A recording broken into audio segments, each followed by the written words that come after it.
cut across to Al Jazeera and see the early trends there. Very well liked in his district, so they were fine with that, and they would love to see him go to the White House.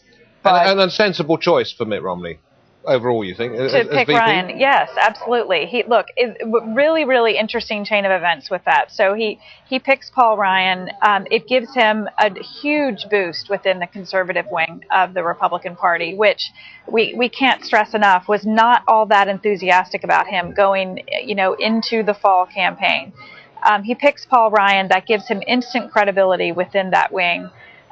They have they go to the convention together. There's all this enthusiasm about Romney and Ryan campaigning together and all the energy that Ryan was going to bring.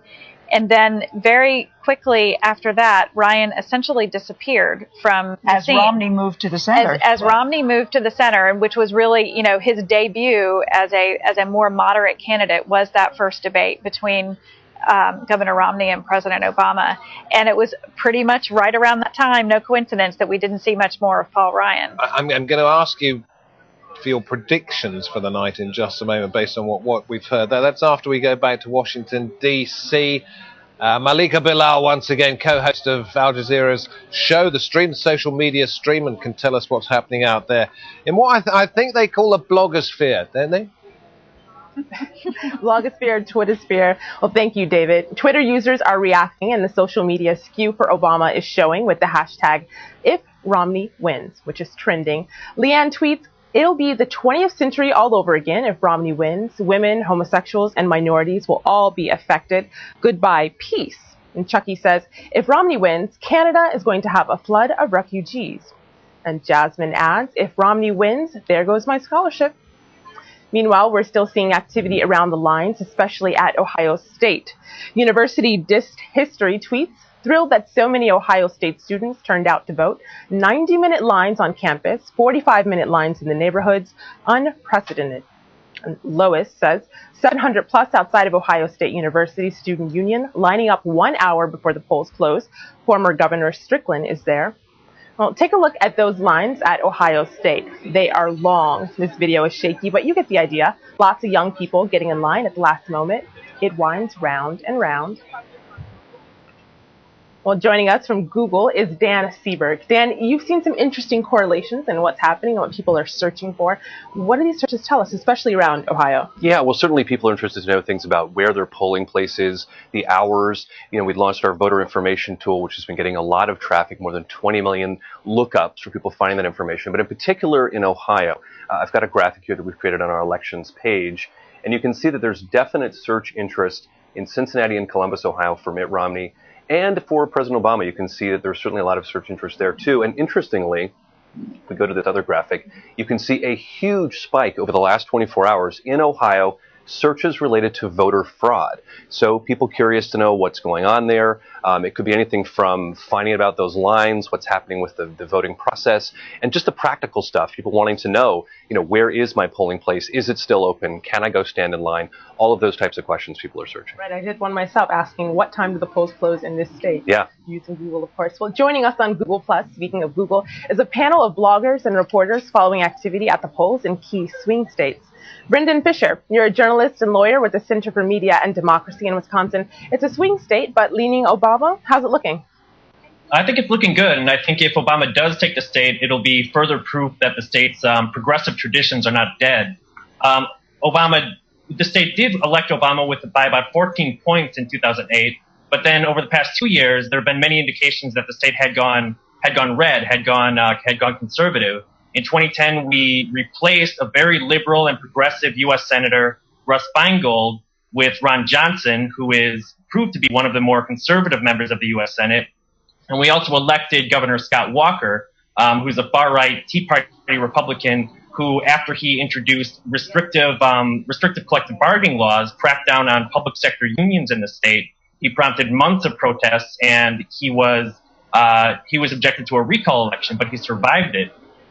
So the fact that he was elected not once but twice, I think gave many people the idea that Wisconsin had indeed gone red, and that meant something bad for Obama. But I think that we're seeing that that's not the case. And the down ticket race in the U.S. Senate, Wisconsin has a chance to elect another very progressive U.S. Senator, Tammy Baldwin. And if she is elected, she would be the first openly gay member of the U.S. Senate. And of course, Al Jazeera has just called Wisconsin for President Obama. Now, John Tomasic, you write for the Colorado Independent website. You're in a state that was neck and neck. What's the sense there? Still neck and neck. Polls just closed a couple of minutes ago. It's a solid swing state, but every year it seems to be increasingly leaning blue. The demographics are slowly changing. More immigrants, more women have a larger role, minority voters. It seems like most of the elections in the last 5 years have hinged on women voters, minority voters, and youth voters. And that's the strategy the Obama campaign is really dependent on. And the trend lines right now seem to be, they look like they're taking off that way, but it's still very even, and it's early in the night. Well, Dorothy Parvez from our very own Al Jazeera awesome web team. You're in Ohio, the prize tonight. What have you seen? Well, I've seen a lot of early voter turnout over the past few days, and today I've seen a lot of anxious people in Cuyahoga County. People are really worried about anything possibly interfering with their votes being counted. So we had some situations in a few places where the scanning machines weren't working, or people were turned away a couple of times mistakenly because they were told they didn't have the proper identification with them or sufficient identification. They did some sort of redistricting, which made a big change for some people. So in other words, where they'd been voting for years, suddenly it was no longer their local precinct. It wasn't their local polling station, and they had to find out where they had to vote. They had no idea. So perhaps they were using that Google application for that. But yeah, mostly a lot of very anxious people worried that their votes wouldn't count. And we'll be looking for more of those kind of stories throughout the night. But thanks to everyone for hanging out with us. Of course, this conversation continues online, so tweet us with the hashtag AJStream. David? Malika, thank you very much indeed. The Boston Convention Center here. This is where Mitt Romney was planning to have an election party, may still be planning to have one, but perhaps he's reining back on the pre-orders at the moment, having lost Wisconsin. That is the home state of his vice presidential pick, Paul Ryan. And Alan Fisher, do you want to get involved in this discussion about what it means to the Romney campaign to lose a state that was on his target list, which is actually home turf for the man he wanted to be number 2 at the White House? Well, there's two things that have gone wrong for Mitt Romney in the last half hour. First of all, his expand the map electoral strategy has proved, in David Axelrod's words, to be just a case of bluff, because he has lost the 3 states that they said they were within a chance of winning, which according to NBC predictions means they've lost Pennsylvania, they've lost Michigan, and they've also lost Wisconsin. Now, of course, the idea of picking Wisconsin as a state they could win is they believed that Paul Ryan as the vice presidential pick would help give them at least a base of support there. Now, Paul Ryan was a pick that many people thought back in the summer was to appease the base of the Republican Party, because Mitt Romney was not seen as being conservative enough, despite during the primary campaign saying he was a severely conservative governor of Massachusetts. Now, the Tea Party, the right wing of the party, the core of the Republican Party, they were pleased with the selection of Paul Ryan. But now Mitt Romney might be sitting in his hotel room, not far from where I'm standing, just wondering, should I have had Rob Portman? Rob Portman, the man who's on the screen at the moment. Now, he's a senator in Ohio. He's very popular. He's very well liked.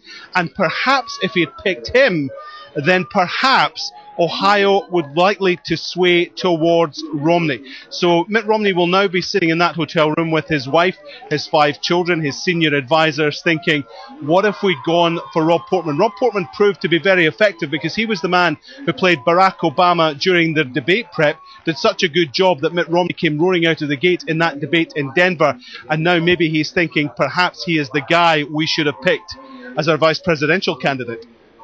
Alan, thanks very much indeed. I'm going to put that to Glenn Greenwald, joining us once again, constitutional lawyer and columnist for The Guardian. The way we're looking at it at the moment, there won't be too much constitutional arguing going on if it carries on this way. What do you make of the fact that the Expand the Map campaign, if not is a failure, it certainly hasn't worked quite as Mitt Romney would have liked. It's huge. I mean, basically, Romney's only prospect for winning at this point is to sweep 3 states, all of which he very well may lose: Florida, Ohio, and Virginia, all of which are very close. He has to win all 3 simply to have any chance of winning. If Obama wins any of those states, Obama will win. And so it's looking like it could be a very early night as a result of Romney failing to win any of the targeted states that really he needed to win. We were talking before about about Paul Ryan and what difference it made in the campaign, and I would like to make it clear that vice presidents don't win these elections. It's the man at the top of the ticket, and to this point, it's been all men. And the vice president can be a momentary interest. The vice president can do something, maybe pick up one state. But when you look at Paul Ryan, who was brought in to re-energize that ticket, when you look at last Republican vice presidential candidate, Sarah Palin, who certainly energized the base for a while. But at the end of the day, she may have been a liability. Maybe. I covered the campaign of Geraldine Ferraro, the first woman to run for vice president on a national party ticket back in 1984, a Democrat.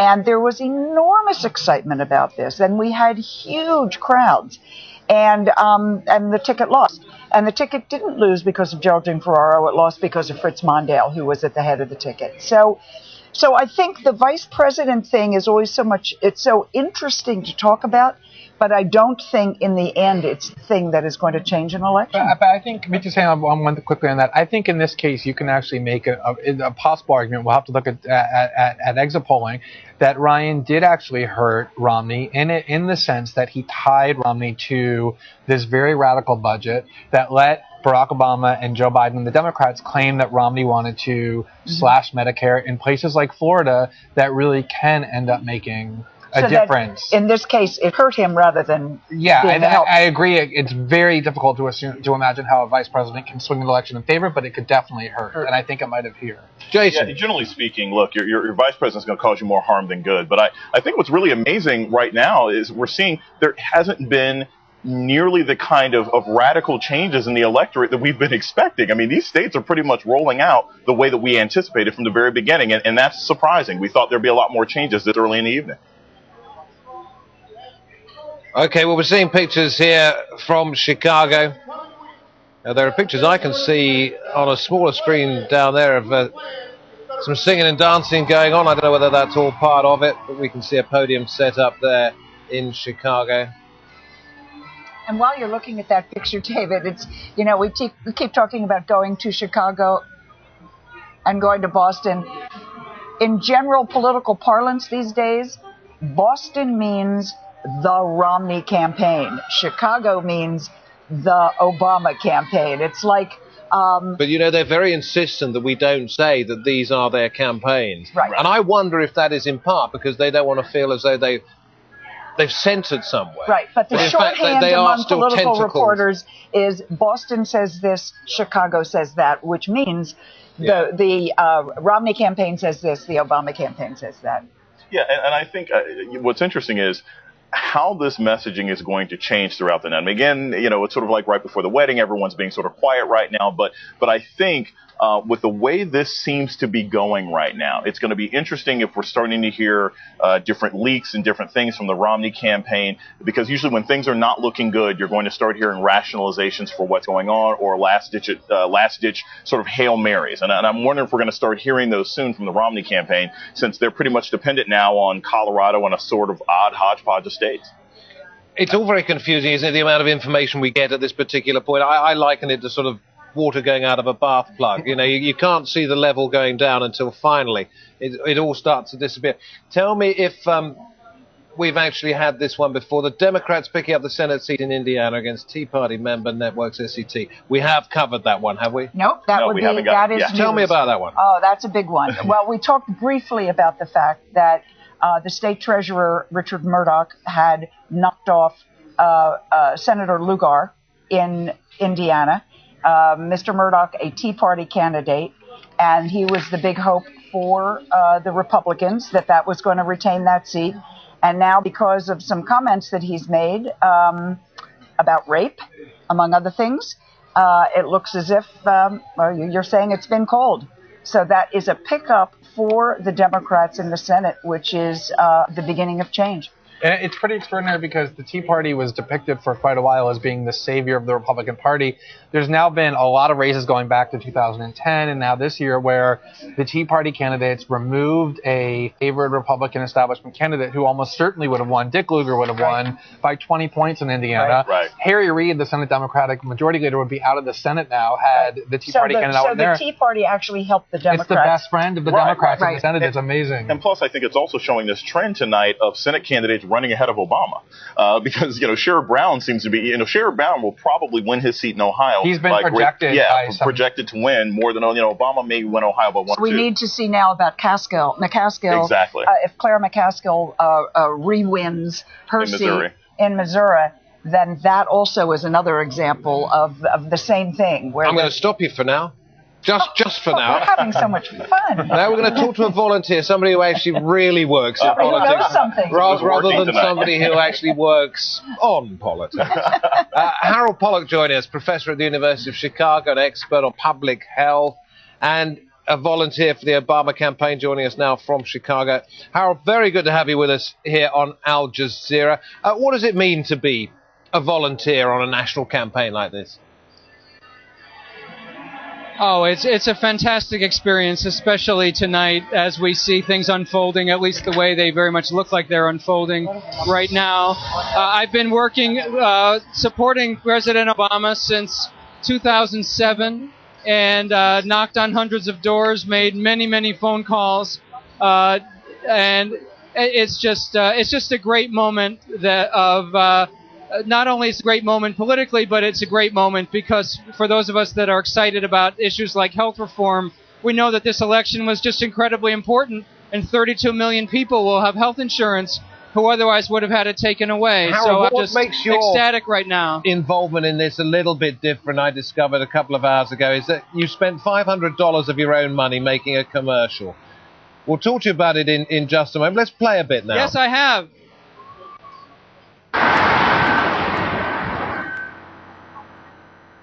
I don't have a super PAC. No one's approved this message. It's just me.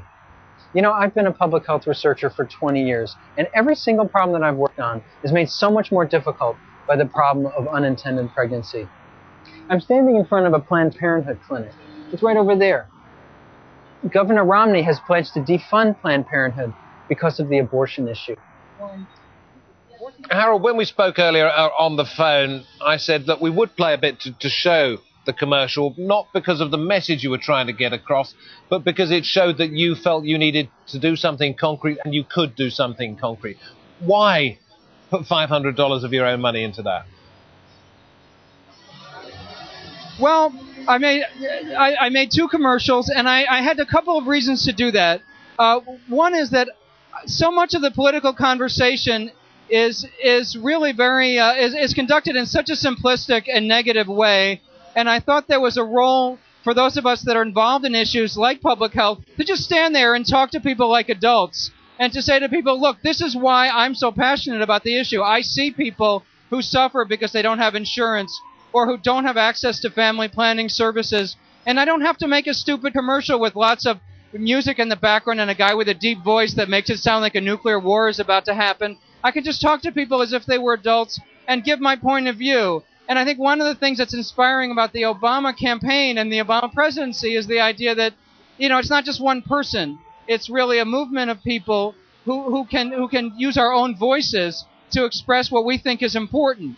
And this campaign really showed a very stark difference between Governor Romney and President Obama in their visions of government. And I think President Obama represents a vision that we need to take care of each other. And we need to be inclusive, and I wanted to communicate that. Okay, Harold, I'm going to stop the interview there, but listen in for a second because so far on this election program, I haven't been able to say it's gone Romney's way about anything. And Kamal, I'm not going to be able to say that this time either, am I? No, not at all. Second of our swing states has gone to Barack Obama. It is New Hampshire. The smallest of them, smallest of the swing states, I should say. 4 electoral college votes. We've got 22% of precincts reporting, and we've got enough to be able to project that Barack Obama has won New Hampshire. That means on the electoral college scoreboard, the state of the race, Barack Obama extends his lead. 162 to 153 on the way to 270. He needs 108 to win, and that 162 now includes 2 swing states. Come with me. I'm going to put it on the battleground. Remember, I showed you this graphic the last time we were up here. And this is when the battleground starts to make some sense. You see all the blue on this side. You see all the red on that side. But importantly, come into this column with me here, the swing states column. You see out of the 8 swing states, but 2 of them have turned blue. They are New Hampshire and Wisconsin. Virginia, Ohio, Florida, and Colorado are all still in play. And then